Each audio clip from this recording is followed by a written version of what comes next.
Yeah, of course. So, cool. So it's recorded. So make sure to curse and do whatever you want. My name is Joe Oz. I run the Joe Oz Real Estate Group. I run it in New Jersey from Orange County, California. Thanks to our cloud brokerage, we do things virtually. My business partner at the Joe Oz Group and everything I do in real estate is Gil Olsen. He's here as well.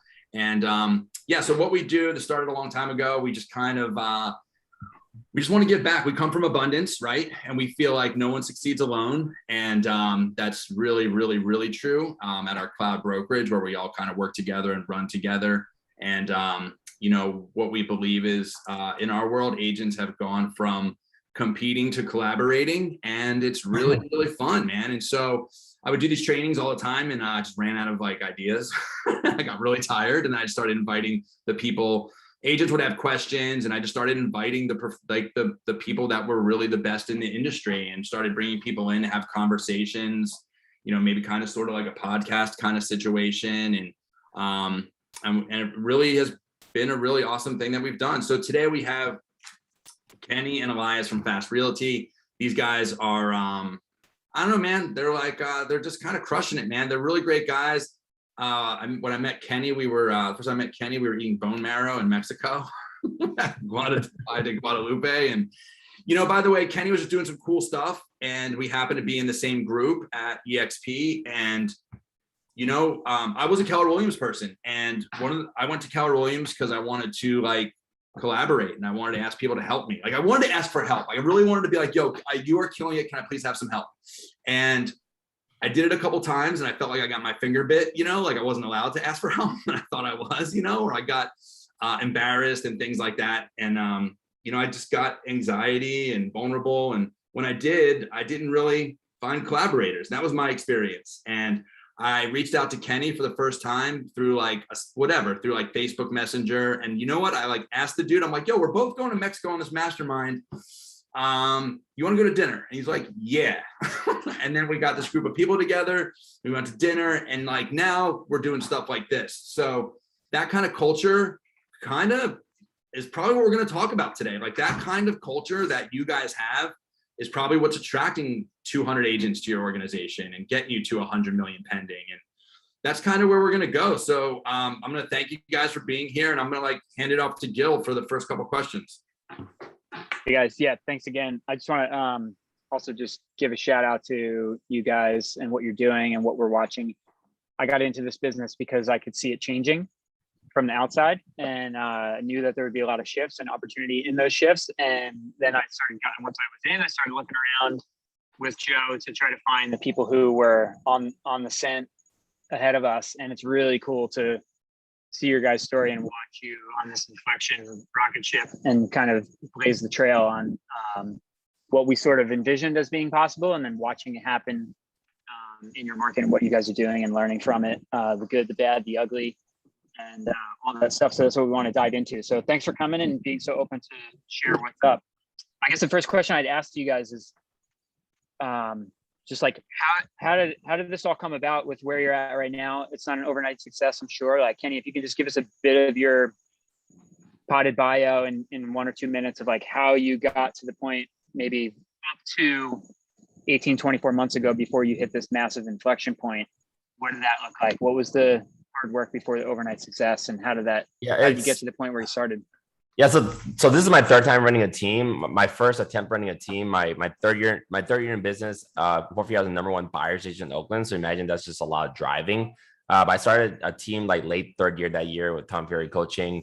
I remember writing down one day I wanted to have 30 agents that do $100 million of production a year. That was my big vision. And funny thing is that team imploded. I went to my next company. I kind of ran an online leads team at the E team I climbed. They introduced me to their secret team they didn't even know about a half a year in. And that thing was more like a mentorship program where I had agents come on. I did some deals with some people and some deals not, but that thing grew pretty big, and it kind of imploded too without a lot of structure. So, and then I started an actual team 2 years ago, last January, when I've always worked with a lot of different people in the office. So that's one thing too. You want to get good at running a team. You need to start partnering up and working with different people, even though they're not part of your team. So I was able to do about 88 transactions 1 year without actually having a true team. I partner with 3 or 4 different agents in my office at any given time. But as I was growing my sales team that year, I had my very first hire in January. I believe it was Kim Tran and Dewey Vong and Jennifer O. And then that's when I kind of started from scratch, building a brand new team. No one experienced just at one agent throughout the year, and started just building the infrastructure and systems in place. Well, 1 year into growing that team, literally from January to January, we found out that Climb Real Estate, my last brokerage, was shutting down. I found out 1 day prior to that. So we had kind of like all the knowledge and know-how, except we were under Realogy acquired that company 3 years ago, and they shut them down 2 years later. They decided to focus on corporate group, but it was a blessing in disguise. So we just kind of took that formula, and I knew I had a vision of what I wanted to do. And when they shut down, I shopped 17 different companies, went to different because like the brokerage is also part of your team, right? You're a team member of the brokerage you're at, the culture, the community, and all that. So I shopped 17 different companies, and none of them really had the flavor I wanted or I was used to at Climb Real Estate. So we came over to EXP Realty, and with 10 people in January, by late January, I had 12 people. By June, when I really started recruiting, we'll talk about independent agents too and solo within our team. We had 17 agents in June, and that's actually when I connected with Elias. Elias can kind of tell his story. I probably reconnected and worked together. So yeah, so first off, before I get started, can we give Samuel a round of applause for his amazing mustache? Thank you. We call him Sexy Sam. That's yeah, right. I can see why. I can see why. So, so Kenny and I was the sales manager actually at Climb Real Estate for the East Bay before they closed our doors down, and that happening to us, you always have to find the silver lining. That knock on the chin was the best thing that ever happened to our business. And it was the best thing that could have ever happened to us personally, because I think that it pushed us. So after going into free agency, landing at EXP, because we were able to build the way that we wanted to build without any type of conformity. Climb really showed us how to be different, how to, truly represent inclusion and diversity. And so some of those tenets and those methodologies were always going to be a part of us. It's like once a climber, always a climber. It was like this thing, right? It was like an Apple product, right? I felt that that's who we were in the space of real estate. So when we came to EXP, it allowed us to do things the way that we wanted to do. We were able to throw conformity out the window and say, you know what, let's make this all about the agents. It's not about the brand. It's not about anything that is broker centric. And obviously we'll talk about where our vision is and how we see the industry growing. So Kenny's like, this is what we're going to do. We had a vision to get to 100 agents last year. Our first year, we're going to do 100 agents. We're going to open offices and we're going to build this company. So EXP was always known as a virtual company. So we're like, well, let's add some local offices, physical culture, things that people could come to participate and be a part of. And we did all of that virtually, right? There was a time when we went to shelter in place, we weren't able to see anybody. There's still a handful of agents that Kenny and I have never met. But I think what's important here is that probably close to half. But we're all connected, right? They're all coming to our meetings and coming to coaching, because I believe to create strong culture, everyone has to understand the vision. If the vision is clear amongst the masses, then we all know what we're working towards, right? Do your people understand the vision? So we are very transparent with the vision, where we are going, what we are trying to achieve, what we are going to accomplish, whether it's our production goals, agent count, offices, the profit that we're going to make, how that profit's then going to go back into the agent population. So for when I joined forces with Kenny, I had a salary, right? I was always in corporate for leadership in real estate. I always had a guaranteed salary, 401k, benefits, and everything. When Kenny's like, man, I can't pay you a salary, but you can help me grow this company and I'll need your support and growing the agents and developing agents. Man, I burned the boats and said, I'm all in, right? I have a son, I have a daughter, I needed that stability, but I'm like, you know what? I'm going to take this chance. And I took the chance and I rolled the dice and we'll talk about where we are now. And it was just part of believing the vision, right? And then when people believe our vision, and even though if it's a lower split from when they're coming from, they see what the big picture is and they want to be a part of that movement. So that's kind of been my last year and a half with Kenny and how we joined forces back again. When you guys, oh, sorry, go ahead. I think like it just emphasizes the vision. Like a lot of times last year we really don't know what we're doing, and we tell people we don't know what we're doing, and the team like, hey, this is what we're thinking about. I remember when we talked to our first agent in Walnut Creek, which is a different market, I said, hey, we want to go in this area. We don't know how we're going to do it, but we need people to kind of join forces and we'll figure it out. A lot of people just honestly, hey, we don't know what we're doing. We're trying to figure this out. Are you along for the ride? And then people respect that. So like, you guys follow me on Instagram stories. I just say whatever's on my mind because I really don't have time to think. I actually have I'm thinking about what I'm supposed to say about thinking. I have a whole like train track. A thought track on thoughts, like a 2-minute thing because time is money, all that. But then like on our meetings, hey, this is what we're kind of considering. We're thinking about going here or this and like this. So like a lot of that just became people to believe in the vision. You see a lot of the CEOs like, WeWork, and it was a bust, but a lot of these companies like they hired and they give funding because the leadership is strong. So we're really transparent with our company. Hey, this is where we want to go, but we're not sure how we can get there. And then people are along for the ride. They want to be a part of something. When I was going to ask, when you have those conversations with somebody that's new or sees you or reaches out through social or applies to one of your, reaching out to kind of be involved in that first conversation, how do you describe the mission and vision and why you're doing what you're doing? So I think for us, it's being able to create an environment where people are free to be whoever the heck they want to be, right? Whoever the heck you are, I don't care if you have dreadlocks, tattoos, rolling up on a motorcycle, whatever it is, we want them to know that our vision is to create an environment that allows you to be whoever the heck you want to be. Oh, cool. Well, we don't know exactly how we're going to open offices, what we're going to do, and what the big vision is for every single market. But we know that if you are free to be whoever the heck you want to be, then you're probably going to be more inspired to give back, and you're just going to follow the journey where it goes. And so I believe that if you put that as the premise of the company, and like I said, it's not about the company anymore, it's about them, then they're down for it, because now it becomes about them being able to be free. So many agents are in environments where they're not able to be free, and they feel that they have to conform to a certain environment. We threw that out the window a long time ago, and we said we're always going to be different. That's awesome. One of the things I think you guys really excel at, and I give you props for, is the simplicity and clarity of your branding, and the thing that you've got, the like that fast realty, fast agent, X time powered by EXP, and then it's but fast, and it's like it's really hard to succinctly describe a culture in a couple words. And I feel like with hearing you guys describe it and watching you guys, articulate it a little bit and figure it out as you go along is, you've really nailed that. I'll give you, it's something we aspire to try to nail the there. brand evolved. Fast Agent, I had this brand for 10 years. And then when I first started that team, like True Team 2 years ago, is when we created the Team Fast brand.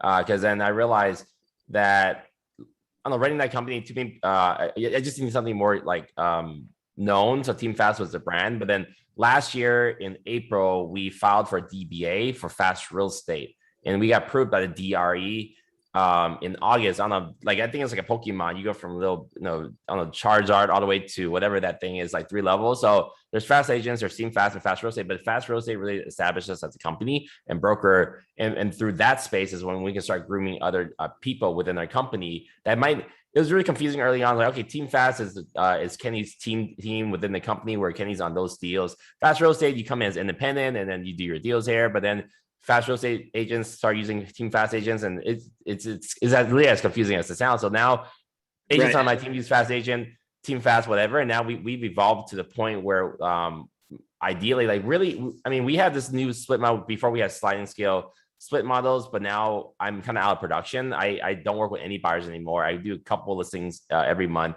But the Fast Real Estate is our company, it's the brand. So technically, we're a team because we're at EXP Realty. That's the company. We're the team. But Fast Real Estate is now the company within the platform EXP. So now agents can come onto our platform and build their own brand. So when agents come on, before we had this independent model where you come on, you're a 75-25 split, but you're in Kenny's team 50-50 scale. But now that I'm not interested in selling reals in production, now we're bringing people on. We're having them first 3 deals 50-50, and they move on 75-25. But now more and more agents are coming on because they can have the freedom to build their own brand. We're competing against or similar to more like a Keller Williams or a BHG or a Compass than we are a team. So because of that, we built that. Now agents can come in and use their own brands, their own colors. We don't require them to use Team Fast or Fast Real Estate as a brand, which is opposite what most people would recommend, but we're here to make money and help the agents make more money. And because of that freedom, that's why the agents are coming, so they can do their own thing.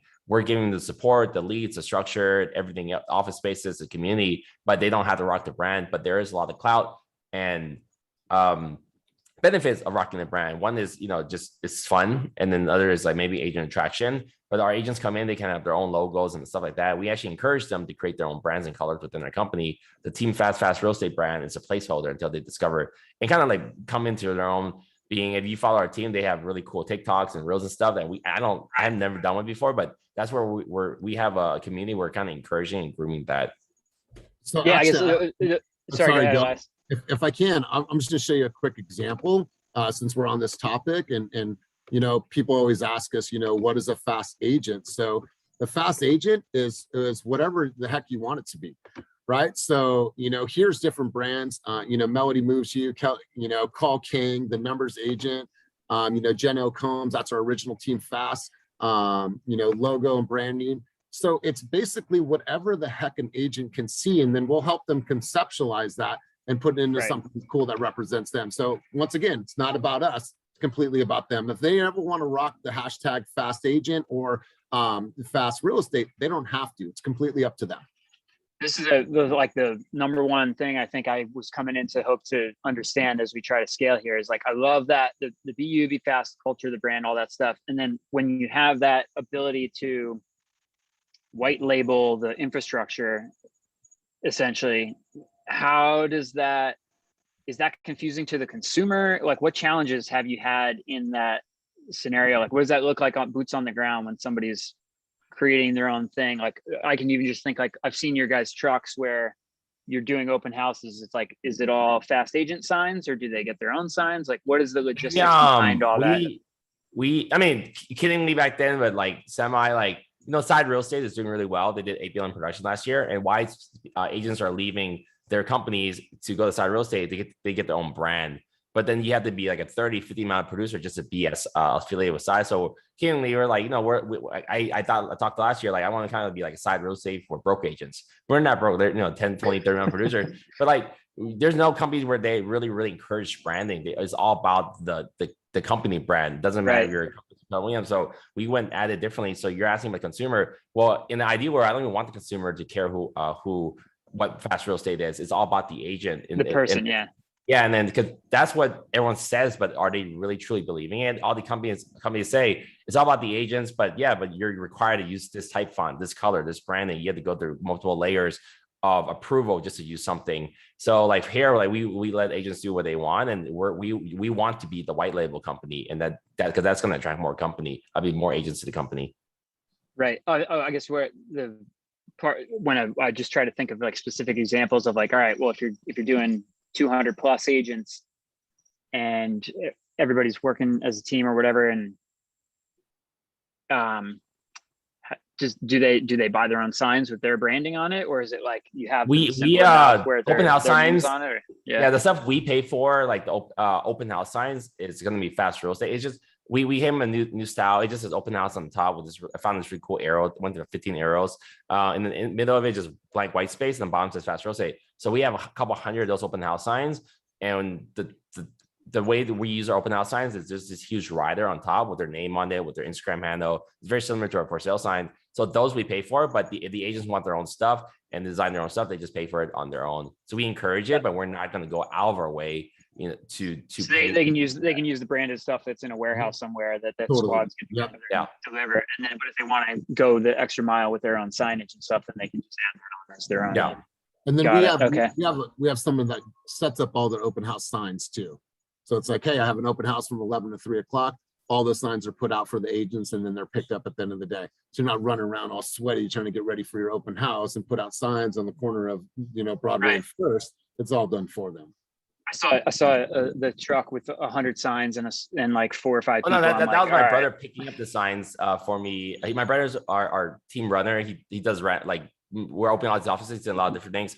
But we found 3 different vendors. They don't work for us directly. They're just 3 separate vendors in 3 different markets locally. We're paying about $60 to install 10 signs. So think about like on our team, another reason why people want to join our team is we make life easy for the agents. We don't have the best splits, because we don't have 90-10, and that many companies giving really crazy splits are not able to provide a lot of value, and that's why they end up being acquired or people leave. It's a weird dynamic. Right. For us, like our team, we have an ISA team that the agents can use and have called their own database from their own leads and own database and keep that with no extra cost. We have a team of virtual assistant that does just literally the randomest projects you can think of. Like we have like people doing investment calculator sheets or creating custom postcards, whatever. So we have our agents have access to ISA team, virtual assistants, someone to install the signs on the weekend. We have a marketing department. And the way we built this company is that we want all the agents on our team to have access. Like, I got a lot of these masterminds with you guys and stuff like, oh my God, that top producer has this or doing these private dinners or doing that or that. Well, no company out there that I'm aware of is offering all the assets and the staff that a top producing team or top producer has, unless you are a top producer. So what we built is we went from ground up, like, well, everything's scalable. If you're making 200 grand a year, you're not going to hire an 80 grand assistant. It makes no sense, unless then you have to continue to keep scaling up business to make up for that. So we brought all the resources in that I've used and built to be a top producer, and now we give that all to the agents. So now agents can come in, and they're almost like a level, Gary Keller Red Book, $1 million real estate agent. They're almost like a level 3 or 4 agent as soon as they enter the company. You have access to all this stuff without paying for any of it, without hiring for anything, without training for anything. So that's why supervising agents are able to level. Yeah, like they're able to level. And then like recently I hired a listing coordinator, and I don't even have enough listings for her because I'm kind of getting out that side of the business. So now maybe we'll offer the listing coordinator to our agents. And then we have them there as full-time assistants on the staff. That could be maybe a showing agent or runner, but we offer that to the agents at no cost. We're constantly adding things which will increase recruiting and retention. Right. So if I'm walking through like the user experience of an agent, like first of all, like before they even enter your world, as you're scaling from maybe 10 people to 200 plus, who are these people? Where are they coming from? Are they new agents? Are they experienced agents? Or is it a mix? Where do they come from? How do you find them? It's all walks of life, and we have one bot and that works LinkedIn, but a lot of our growth, I'd say 85% of our growth has been organic growth through social media and then from agent referrals, right? If you're happy about your environment, if you're happy about the relationship that you're in, you're going to tell people about it. And then our team is heavy on social media, right? We are posting every single day. We're hyping each other up. We're reposting what other agents are posting. So there's been this huge buzz about the company. So we're getting agents that are doing 50 deals a year, and we're getting agents that are just brand new licensees. So it's everything in between. That's awesome. And then so now they enter the thing. What's the interview process and your onboarding and the training and all that kind of stuff, especially if they're new? So if they're brand new, what we're looking for in any agent is 2 things. This is really what is, I feel, most important for us, is we're looking for grit and we're looking for empathy. Can somebody be in a position to feel what someone else feels and try to understand emotions? And do they have the grit to take the knocks on the chin, because it's going to be tough, right? We look for those 2 things. As soon as we get an agent that wants to affiliate with us, we have an onboarding specialist that does the whole onboarding, how to transfer your license, what documents to sign, so they're not left out wondering, like, what do I do? Then they also get their sign writers ordered, their yard signs ordered. They sign, hook them up with their business cards, their headshots, their buyer's presentation, listing presentation, and give them access to all of our tech stack so they instantly can walk into our environment and have some momentum. Then we have something that's called Mighty Network. Mighty Network is a robust library, video library of everything under the sun. It covers all of our tech tools. It covers the buyer's presentation, the RPA, the listing agreement. It covers almost everything that we could possibly think of. And we've compiled this into this cool network so they can watch the videos from their computer, while they're at the gym, on the treadmill, from home. So now they instantly have all this information at their fingertips. And then they have Slack. Slack is our communication platform. We have over 60,000 messages that are in there, from market updates, buyer scenarios, new development, everything under the sun. We use that as a communication hub. So anytime, Gil, someone has a question, say, hey, is there a sewer lateral ordinance in this community? They could put it in here, and their brothers and sisters on the team will instantly hop in and answer questions. If you're a brand new agent, you get a mentor for your first 3 transactions to be there to support you transactionally. And then we do coaching every single week. I do 3 coaching sessions every week, Monday, Wednesday, and Friday. It's 8:30 to 9:30. On Mondays, it's mindset, motivation, intentions, and goals for the week. Wednesday is a high-level mastermind conversation about the market. And then on Friday, it's a freestyle conversation about different topics. And so we feel that if our agents get immersed, if they join Slack, if they watch Mighty Network, if they reach out to their mentor and they show up to everything, based on what we have seen, our agents are successful if they follow that blueprint. I got Gene in here chimed in and says, is the mentor through Fast Agent or directly through EXP? Directly through us. We choose the mentors, and then we hook them up depending on where they are and personalities and so on and so forth. Like a lot of the Awesome. stuff that Elias mentioned, I mean, it sounds really overwhelming. Like this Mighty Network, we just finished building it last month. We barely use it yet, but we had this huge gap when we were bringing influx of agents. Like we brought on, I think, 30 people in August. It was a mess because then we were like, do we have them a mentor yet? But then the mentor, we don't want them dealing with all the contracts questions. So then we built out this little training library. Okay, you have to watch the videos first before you get a mentor. So we're like juggling a lot of different things to figure out. So this Mighty Networks more recently, literally just launched within the last month, has bought us a lot of time. Because now the agents come in, they have to watch these videos before they're assigned mentors. It's giving us a small break. And then the EXP mentorship and the mentorship program, we only launched 2 months ago. So like we've just been building this thing. So like it sounds overwhelming. It is, and we're literally just taking a day at a time how to build this thing out. So the mentorship program, we very similar to EXP mentorship program. When a new agent signs on, they're on an 80-20 split with a 20% on top. Well, I've adopted a lot of local mentees. So I signed them to be mentor, and I'll convert like half of the mentees that join EXP and looking for a mentor onto our team. So that's a quick way to get to. And then we built out this training library you saw on Slack. That's been going on for a while. We have a showing request channel. We have a market update channel. We have all our general chat in there. Like people pop in questions in there and get an answer right away. So, you're not supposed to, you don't have to build all this out at work. It's just what we've been able to evolve over time. Right. And then that's what's in that before you set them loose on before they get a mentor? What's the content in there that they've got to their first initial download? You speak, Elias. Say that one more time, Gil. It was kind of going in and out. What's the content in that? Like, hey, I just got my license. I'm onboarded. Before I get my mentor and start doing deals, like what am I doing in Mighty Network? So here's an example. Getting obviously. Where do you find your hoodies? What? There's a hoodie. Just any hoodie. Just get me a hoodie. Hey, Team Casey, you're gonna want to mute yourself. I have to come in, Jake. Yes. No. Can you figure it out? Can someone? Hey, Lauren, can you mute everyone? So you guys, we obviously take them through our core values, our company history, who's Fast Real Estate. We have them set up all their tech stack. And then if you're a newer agent, you're going to be mostly working with buyers. And so this is a presentation I've done with disclosure review. So they can go through and literally step by step, working with buyers, working with sellers, reviewing disclosures, who's our vendor partners. So they can step by step go through all of this.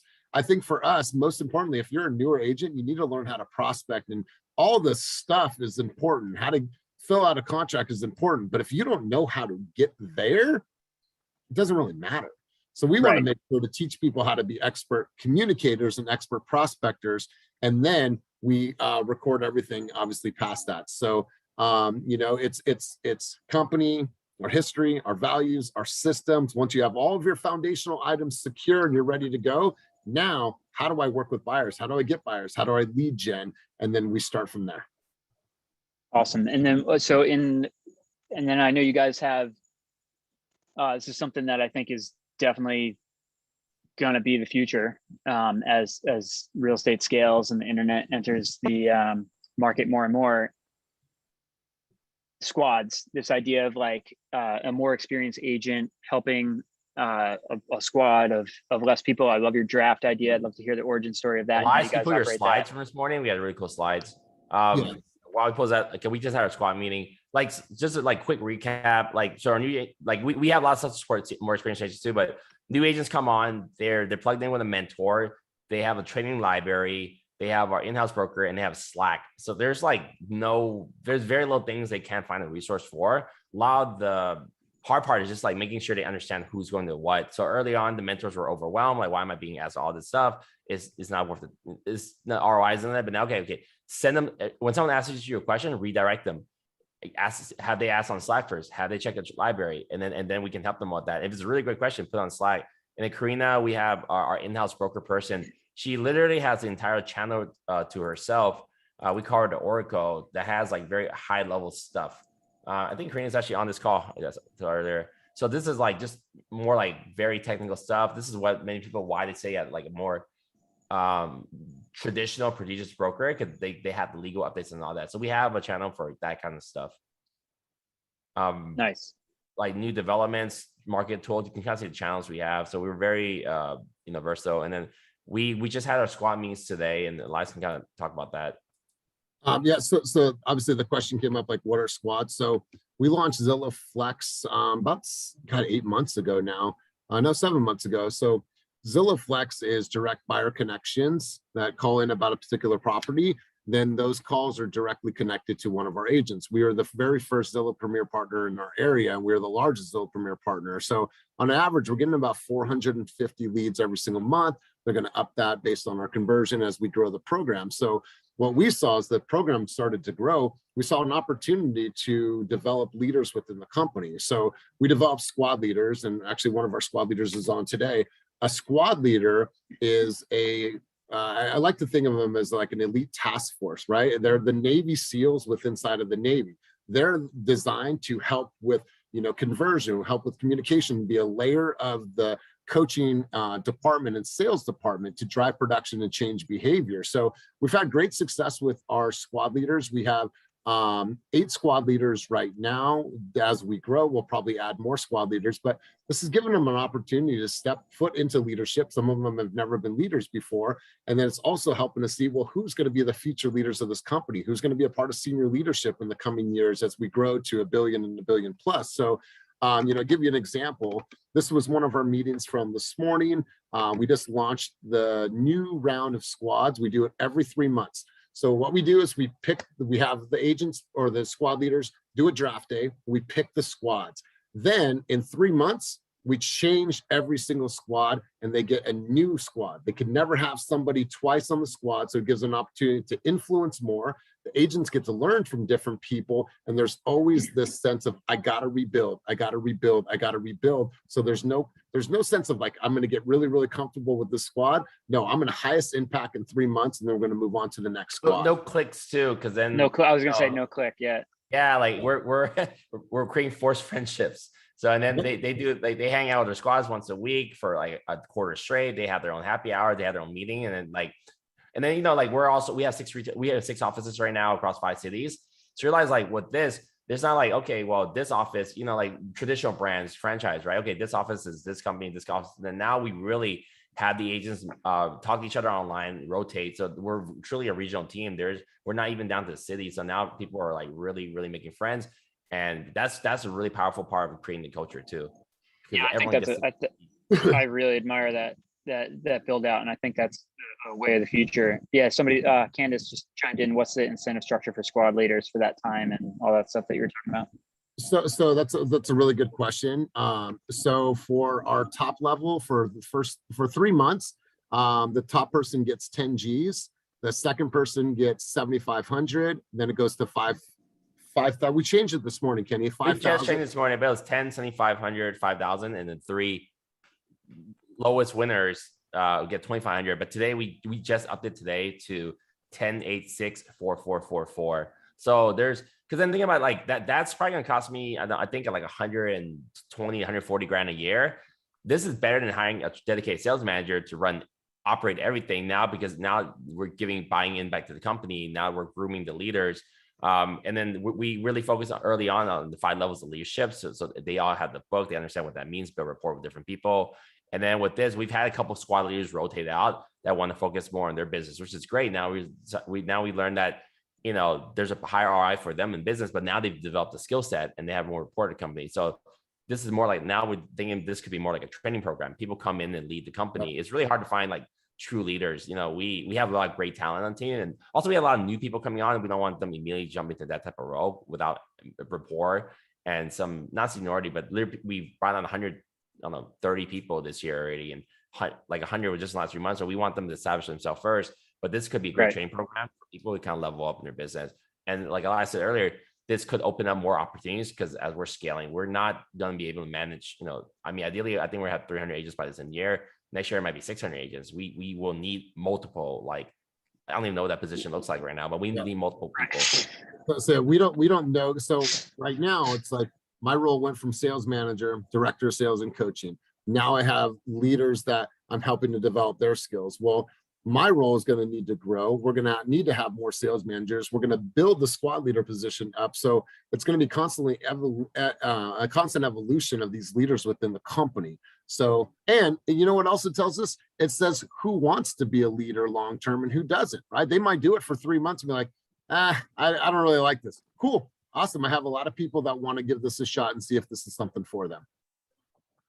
Got it. So they're like, the incentive comes from, it's really production based as opposed to like per deal in their thing as a mentor, right? It's just like, there's just like a prize for the squad that our the flex, leader so gets it. to be on Zillow Flex, so I think we have eight teams of is 9. Yep. 7, 8. 63. Okay. 63. Okay. 7 teams of 9. So we have 7 teams of 9. To stay on the Zillow Flex team, the Zillow Flex team member just has to show up for 1 general meeting a week and 1 squad leader. So their dedication to stay on the Flex team is an hour of meetings every week. But then once they're on a Flex team, that's when we have this contest, and all production is counted towards there. So it's just the people who are held a little more accountable and want leads. So, you know, we're all independent contractors, but if you want the leads and you don't show up for a meeting, we can turn you off for leads for the week. So we built kind of like a well, it's pretty large, like a 63 people division of our companies. And then people kind of right now are every Thursday, they're coming on to audition, script, and role play in front of the whole group. There's like 30 people that are constantly at any given time trying to get on the Flex team. So they're coming on every Thursday to audition. And then every single month we add 1 person. So we started with 6 teams of 5 and 6, 6, 6, 7. And then we have 7 teams of 6, 7, 7, 7, 8. Now we have 7 teams of 9. So like, I think we'll be at 8 teams of 10 soon, and that's getting pretty large. So we'll probably need to add more squad leaders. So like we're growing as we're getting more Zillow Flex leads, we're adding more team members. And that's right. And it's kind of cool because now people have to show up every week to get a spot on the team. And I think what it does, it really breeds this culture of accountability, right? I don't like accountability. Like, hey, what are your numbers for the week? Cool. Here, how about you do 50 calls a week? No, like we just want there to be this culture of accountability amongst themselves. We don't want to tell you what you should be hitting and how many calls you should be making for the week. I shouldn't have to do that, right? We're adults. We're not babissitters. The slides of the team names too. So Elias, maybe go over last quarter's team names and today's team's name. Yeah. So last, we let the squads pick their own names. So we had like the Send It Squad, we had the Thundercats, we had Fuego, we had the Slay Squad, we had all these different squads. And then today they announced their new squad names. We had the Dough Makers, we had Zenith Squad, we have the Omega Squad, we have the Killer Squad. So they all get to choose their boys to men, right? Boys to men, because it's all these young cats on the team that they're gonna graduate and they do their own they do their own logos and like background. It's crazy. They create like there's Dough Maker Kevin Bowie running team. He did this apron on, and he was a nude. He was in boxers and Baker, he's just spinning his dough and did this funky like 80s video and then announced his team. Right. It's like fun. This is something we encourage, which is we had TFT squad last quarter. So like you see, like we really give free reign to the team members, and that's when they truly have fun, because I met some other teams we talked to. I think George Lawn Group, #1 team in Phoenix, I think units maybe top 5 in the nation. They had blue team, red team, green team. So it's just a way different operation than we have. We want encourage every month to do branding. What's in terms of the people that have taken on that sort of squad? So the squads are just for the Flex program, or is that company wide?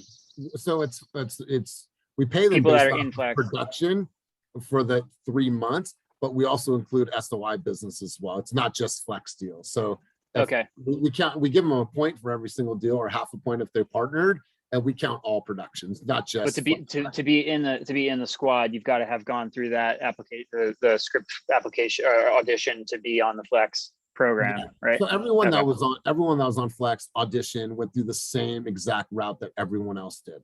We went with when we first launched the program, we went with who we felt were the best 5 based on who we had at the company.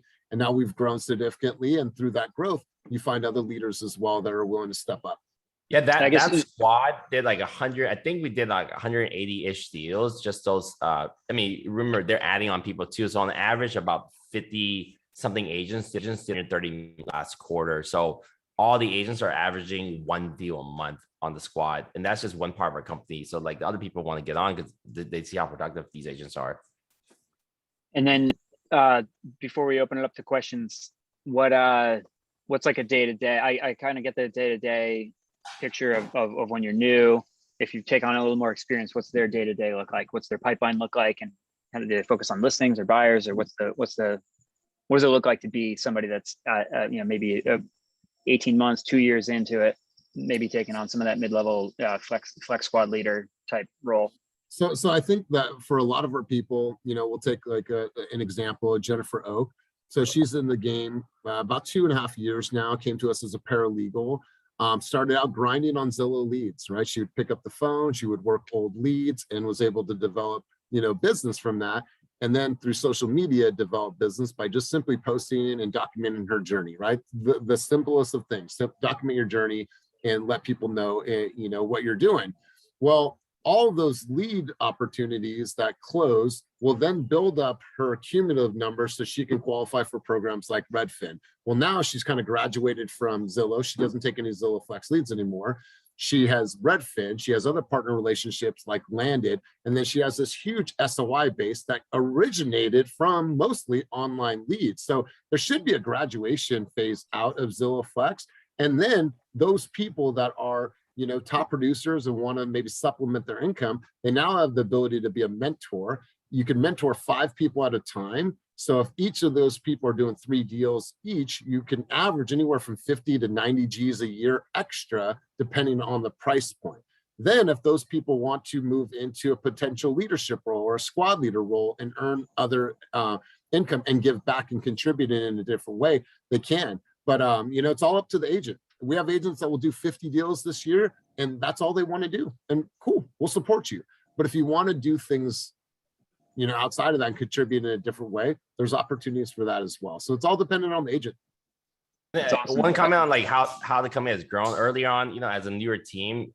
I think when many of us were probably artists in the same boat, you're really only be able to attract like newer agents because it's just easier. So what we did like last year, we tried a lot of new agents, but the new agents were crushing it. Like our first year agents were all doing really, really well. And then the more experienced agents take notice, like, okay, wow, we can do that with new agents. I can probably build my business here. And then as more experienced agents come in, it's just going to attract other newer agents even faster. And then new agents are having fun. It's going to attract other agents. And so like, it's just kind of cycle of who you have in the company and who they're able to attract. Because it's kind of like like selling a listing, right? You need proof of success. If you haven't groomed new agents to be successful, why would experienced agents come? You don't. And then if you're the only top producer in your company because you're the team leader, that's great. You're gonna bring in some people. But if you can showcase that you have a system and structure and fun and leads and all this stuff to help agents groom their business, it's just gonna attract more and more people. So the more you're growing, people really need to know what your value add is, and that's why like we have all the stuff. We're constantly talking about our leads program, our squads, our assistants, our offices, and that. And the more you showcase out there, the more people will know what's going on. So if you're looking to recruit and grow a team, people need to know what your team offers. And it's not just going to be we sold X homes for X price last year, but they don't really understand what the team how it runs. They just know you sell a lot of homes, which is great, which might be worth conversation. But if another team, like if we're interviewing against each other and they have all this at their knowledge at disposal before they meet, we're probably gonna convert a higher. So like our the people we meet, whether it's through social media or word of mouth, we learned that we don't want to hop on a Zoom call and interview an agent unless we'll try our best to not interview with an agent until they've at least been on a coaching call with Elias. Our morning coaching calls are surpassing 50 agents right now, Monday, Wednesday, Friday, 8:30, 9:30. And then we want to get them a team meeting. Because what we found when we just interviewed them, we only have like that hour or less to talk to them about our team. Trying to explain to you what I'm explaining to you right now is very overwhelming. It's just too much for any agent to kind of comprehend right away. They got to be in it. Yeah. And so if we can get them onto your coaching call, and then we invite them to Slack, and then we invite them to the local meeting. By the time we get on that call, like, okay, what do you think? You kind of see where we're about. So like Brent Gove said yesterday on one of these calls, what is, I'm missaying it, but it's like outside looking in. It was more about EXP, but it's also pertains to our team. Like outside looking in is like hard to explain, when you're in the company, it's hard to explain outside what we're about. So people have to feel it. So if we can get them into this kind of like funnel, hey, that's great, let's hop on this. By the time we meet with them, we're probably converting like 8 to 9 people out of 10 we talk to, and then we don't have them come experience it first, probably like 6 or 7. So it's really important to like all the stuff that I mentioned, like feel it, not just like say it. Yeah. Because Gil, at the end of the day, we talk heavily about vibe and energy. How can you really articulate vibe and energy? We just want them to see it and experience it. And like, hey, what were your thoughts? What did you feel? Tell us what your questions are. And once they've had an exposure to our culture, like Kenny said, most of the time they say, yeah. Well, Elias does a really good job too on the meetings, his new format. People come in, he makes them do intros and then point them out to get them involved. So, and then we have people now lead the meeting kind of, well, you explain kind of how you run your meetings. So all of my coaching sessions are all about, obviously almost being like a moderator, but it's like a mastermind session. So on Monday, like I said, it's Monday mindset, motivation, intentions, and goals for the week. We're going to talk about what you accomplished last week or what you did not accomplish last week. And we're going to get you to be vulnerable, and we're going to get you to talk about what you were great at, right? So then when you start to get people to be vulnerable in a group environment, it starts to like catch fire, right? And then it's like, sometimes it's turned into counseling sessions and people are opening up and they're like crying sometimes, like just fully being like vulnerable. So I want to dive into the mind, body, and spirit, and also massive action and coaching sessions. So they know when they come, they're going to get pushed. There's going to be some vulnerability. There's going to be emotion, but there's also going to be massive action. Then when we talk about the market on a Wednesday, it's one thing to say, here's what's going on in the market. We got interest rates are low, inventory's at an all-time low. Okay, cool. We get that. That's surface level. Tell me the nuances of Berkeley. What is going on? What are you seeing? What are the patterns? If a client says, I want to wait until the new year to see if price is flat, what are you going to say? Lauren, let's go to you. Joe, let's go to you. Joe, let's go to you. So there's never a time where people aren't engaged because I'm calling on them. I want to hear their dialogue, right? I don't want to hear what they are saying to a client. So in a communication setting, we can all get better, right? Be like, dang, I heard something from Candace that was fire. I'm going to implement that instantly into what I'm doing. Man, I love what Zach said about that community because I didn't know anything about it. And you hear these new agents like spit and game because they're collectively putting their wisdom together. And that's what we focus on heavily, man. Like, I feel like I'm there to start it out, ask a good question, and to get that train moving down the tracks. Once it has momentum, that hour goes by like nothing. I have somebody bring us out on the field, like, all right, hey, Sam, we're going to have you bring us out of the tunnel, say something to hype us up. So you have all these people like, well, what do I do? Well, all right, we're going to do this. We're going to do this. Cool, right? And then someone brings us off the field, and we do that every single time. And man, 50 plus agents are showing up 3 times a week. So there's never a room where I walk in, I'm like, someone going to be here? A lot of agents are following us on YouTube. What we found, like, I started putting more content on YouTube. Literally, most of it is just how to sell real estate and running our team. There's no like, hey, join us or whatever. It's just this is how we run our company. So now, like, we're discovering that many agents are watching YouTube and are either Elias' channel or mine. I link back to his. And before they were hopping in calls. So again, by the time we talk to them, like, okay, cool, you kind of understand where we're about. So the calls are getting they've got that ramp up or some momentum into the culture. So content is really important if you guys are looking to grow your team, because we're here explaining culture. Like what is you team leaders, no matter if you're 2 people or 10 people or 20, like if I were to look you up like Joe or Gil, like what would I find about your teams? Like if anything at all, like that's the thing. Like most people are not putting content out there to really showcase what they're about. So you're really competing for talent. You're having that 1 hour meeting with someone and they're talking to everyone. They're not going to, it's like a listing appointment, like you don't have a presentation. You're just going just there, and it's a lot harder. You got to know, they got to know you before they come. It really breaks the ice. What's everybody got for questions? Throw some stuff into the chat here. We got about 9 minutes left. And I have one. Hey guys, I'm gonna jump in. I got one question. Selfish about it. Hey, what's the future of real estate, you guys? What's the future of real estate? I know it's a really open question, but what does that look like? Kenny, go ahead, bro. More work, less money. I mean, all these companies are trying to do 0% listing. Dude, correct. I love it. And that's one thing, like I've been able to grow my team. Like I was like, I mean, it's simply just reading admin and staying atop, right? Like 2 years ago, a couple of my team they will tell you they joined my team because of my scare tactics. It's like, well, Zillowflex is going to come and wreck you all, take your business. Well, we're Zillowflex team. We're the monster now. And then like now it's just like constantly like making sure you are looking at what's ahead and making, like, if you check our market updates channel on Slack, it's not just about like data and all that stuff. I put a lot of articles about the future of industry. Like what's Compass doing? What's Keller Williams doing? And that's the kind of stuff that we want our agents engaged with. I think for the future of real estate, in my eyes, it's changing this, this rooted belief that we don't retire, we just die in this business, right? I think for us, what we want to help agents create, and particularly in our program, is truly building an asset base, right? I think a lot of times it's just, I'm going to sell, and it's a singular thought process. Well, we're thinking diversification. How can they, through EXP, build an organization? How can they build a stock portfolio? How can they have other streams of income, and they can truly diversify? So I think asset based, because as commissions go lower and lower, and in certain markets you might have iBuyers who you're competing with, agents are going to make less over time. So if they don't have a way to supplement, then it's going to be tough for agents. So I think what we're going to see is agents really truly building an asset base, or finding companies where they're able to leverage and build in different ways than they are now. I think wealth building is going to be a super huge part of agents' future in the next 10 years. I agree with that 100%, man. Like the people that work in our organization. So we have our we call it Disney. Walt Disney put a mouse in the middle of a piece of paper, and from the mouse was like concessions, movies, animation, all these things, right? So for us, it's a yard sign. It's a listing, right? And from that listing is property management, flipping houses, buying houses. Like the ancillary businesses and the opportunity in real estate is just massive. And really, like I say it every day, like, dude, this is, first of all, being in real estate alone sucks. Doing this alone blows, right? And then like what happens is when we all come together, I remember being a single agent and being like, investment opportunities being like, well, I can't afford that. But yeah, 3 people in the office can throw some money together and buy investment property together. Totally. And I love where you went with that. That's really awesome. Collaboration for sure, man. Awesome. What else, you guys? Who else got? Gary Vee said it. Like we're all becoming our own media companies, right? I think this is truly the age of influencer marketing. Buyers, we have agents with no website, no nothing, no experience, doing 20, 30 deals a year. The first year, it's all about connections and how do you get in front of as many people as possible. So everything is very social media for it.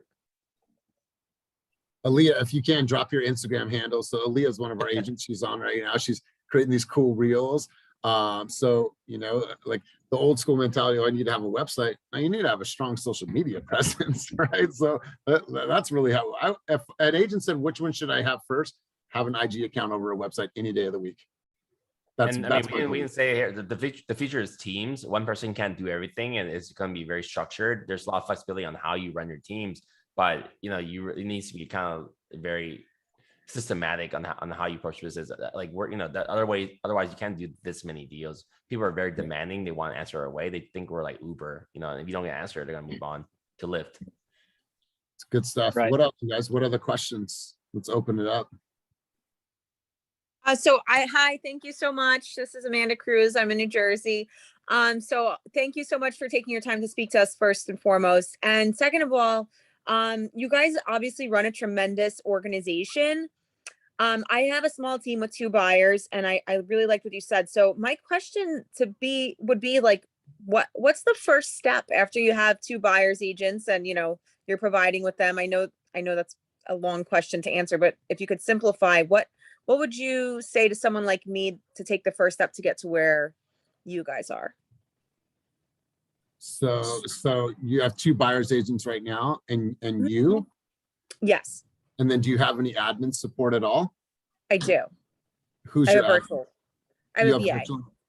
Yeah, I would think as you grow to really compartmentalize. And what we did is when we got to around 25 agents, we developed a leadership department, right? And so I think what happened is that we are all able to dive into our core competencies. for you, Amanda, the last thing that you're going to want to do as you scale and grow this team is like, I don't want to have to deal with everyone's contracts and the broker got a minute, right? Do I want to focus on sales and driving production, or do I want to focus on the day-to-day got a minute?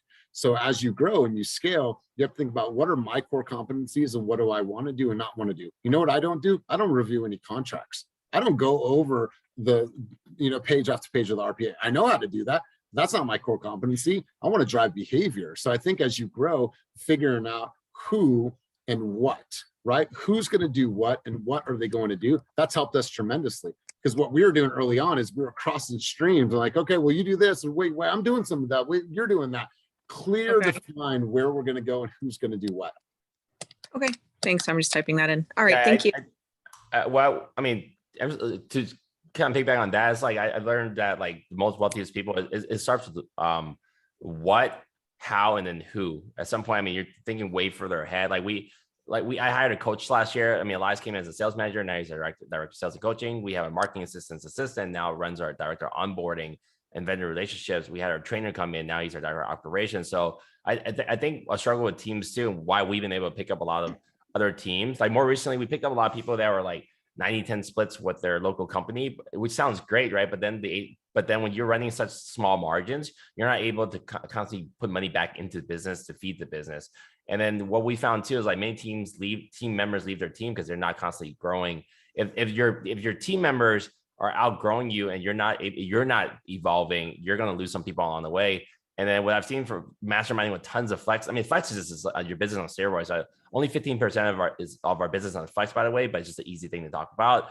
But all the mega team leaders are out production. I learned that last year from all my mentors. You need to kind of look forward and figure out how do you continue to grow the business, but you start handing off some business, no matter how small or big you are, to your team members so they can start doing more business. And then maybe they'll evolve into leadership roles where you all have a stake in the company. So it's just gotta start constantly grooming people, but you also have to grow. And then you growing doesn't just mean doing more sales. You might need to be adding more resources and making their lives easier where it becomes very sticky. Because then you're focused on serving your clients and, oh my God, I got pulled and I got to go this and I'm in my car trying to host a meeting, but oh my God, the inspector's here. All right, guys, got to go. Hey, have a great day, right?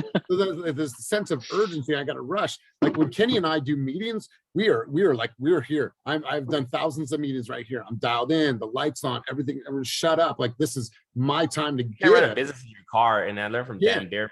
It's something really sticking in my head is that you can't operate business from a seller's living room. Even listings, I'm starting to give up now because I'm frustrated. I know I make well over $1,000 an hour. That was part of my train track yesterday. Like I'm sitting here in the seller, like I don't know I'm gonna get this listing or not. What am I doing here? Or like why am I you just gotta figure out like what your time is worth. And simple as like where's your highest and best use. If you're a visionary, you're on this call and you want to grow. Very few people are into just growing the business, and if you can focus on that and get help, like then you're able to hire more people and figure it out. And so for Amanda, some of the challenges that we're facing now that we've gotten to this size is re-recruiting the agents that we already have and coaching our high-level agents, right? We're doing a really good job coaching agents that are coming to coaching, but what about the people that are not coming to coaching that are doing $15-20 million in production? We need to focus on those people too. Then we need to re-recruit the agents that we have. Now we need to have a State of the Union address for the new year to state what is our vision, where we're going, and oh my God, we're so glad that you're with us. So now they understand what we're working towards, what we're building on. And once again, that goes back to transparency. So those are things that we're focusing on. That's the challenge we're dealing with right now. To talk about my coach, we have lunch with a couple of $15 million producers on our team because they seem to be kind of starting to disconnect from the company and culture and all that. So it's like, okay, we have a really great value set for new agents, but now what do we offer for the senior agents? So now it might be making sure they understand that there's runners, assistants, and listing concierge to handle your stuff. So, as a company, we're evolving constantly to figure out where are we missing the pieces and then getting the right people in mind. It's like building the business. Every day we're building the business. You guys are definitely blazing the trail in the future. And I always say, I joke with Joe, I'm like, it's Fast and Furious. Like they were going to break it and figure it out. And we're learning from your guys' wins and stumbles and struggles and stuff. We've only met once or twice, but I feel like we're fast friends. So I want to thank you guys for your time. This Question. is awesome. Yeah, Thank you. go ahead. Hey, Squeeze in one more question. Yeah. quick question. What's Hey, up, Gene? it's Gene from New Jersey. Yeah, we're dealing with a lot of water here, so I'm actually home today. Basement flooded. This is awesome. This was really, really great content. So thank you so much for sharing all this stuff. This was amazing. I had a quick question. As you guys grow, I know like I see a lot of, different companies, grow very quickly. What I found, what has, worked for me well over the last, 20 years of doing this was, concentrating more on retention. And I think the key word, I think either Kenny or somebody said before, was re-recruiting, right? Your existing agents. So my question to you guys, like me personally, I think I've always spent about maybe, maybe let's say 70% of my time, re-recruiting and working on retention versus always looking for new people. So is there anything, unique or outside the box that you guys do as far as re-recruiting your existing agents? And, what do you guys do for retention? Events are huge. Give an example. So you mentioned Fast Fairs. I booked out an entire AMC movie theater for like 7 Gs and had we had 200 people sign up, but it was a COVID scare that week. Over 100 people showed up. So we watched Fast and Furious 9. So that was a cool event. We had outdoor events every month. We're in the third month now. This is literally one of the best dinners parties I've had, and many of our team members said the same thing. We just signed a 9,000 square feet warehouse as our new office. So we brought in, my brother's a chef, so we brought in people. We had 3 of our top units producer and 3 of our top volume producers, and they all brought a couple of guests to come in, and then we had a blast. Music was loud. We had really great sushi and food, and then we're now looking to do a yacht or boat party in the next couple of months. And then now one of the things we're trying to do too is we have 6 offices. We'll have 8 offices in a couple of months, 4 retail locations. We're trying to do dinners, client appreciation dinners for our agents. Maybe maybe they did $10 million this year, but they can invite 10 of their clients, and then we'll call them. We'll send the fancy invites. We'll cater. We'll set it all up for them, and then we're trying to do another top event. Our top 10 agents of the year can bring in 5 guests each, and we'll like take care of them and do an event. And in the year, we're trying to do space and science events for like a holiday party. So events and culture, you want to make people like be involved so they don't want to leave the culture. So in the last year, I think we had maybe 13 people leave. We had 4 leave recently to 1 local brokerage that's also a flex team. They have a higher split cap model. We can't match that, but when 4 people left, we brought on 80. So you can't have everyone. So you really got to nail down that's why we're having the culture, so people don't want to leave. I leave here for a 5% better split, but lose out on all of this fun and stuff, that you got to make it so strong that right. It makes it hard. That atmosphere has been huge for us. Like our meetings, we had the highest attended sales meeting last week on Tuesday. We had over 100 people there. Excuse me, this week. Oh, recognition. Yeah, and so it's constant recognition too. So it's not just who got in contract this week, who made the most phone calls, who had the most conversations, who had the most hours working in their business, on their business, IG posts. Like we try to feature and highlight everyone. Then we do our top producer dinners. Now we're going to do the 10 and 5. On the meeting, we have a fast story of the week. We highlight one agent. They had a really special story for that week, and we go deep in that. And then more recently, we opened up like a community thing. We realized there's a lot of people helping fundraisers and sponsors and kids' bikes and adolescent jail, like just all kinds of stuff. I donated like $1,000 yesterday. I didn't even tell anyone. I just donated to my team. They put the links up. But like we were community, like the company I've learned from other people, we're now starting is like, you want to make sure your company is also giving back community. And that means a lot more than like the actual dollar worth itself of that cost. For sure. Right. Yeah, you guys are doing something awesome. All right, I gotta respect everybody's time. We're gonna shut it down. And if you guys got questions, these guys are no secret agents on Instagram. Scroll through the chat there and follow these guys. We're all living in the future. So we appreciate you guys blazing the trail and hitting all the speed bumps so we can copy your notes. All right, dudes, we'll see you soon. Hey, Jersey, keep it safe out there, you guys. Thank you both, guys.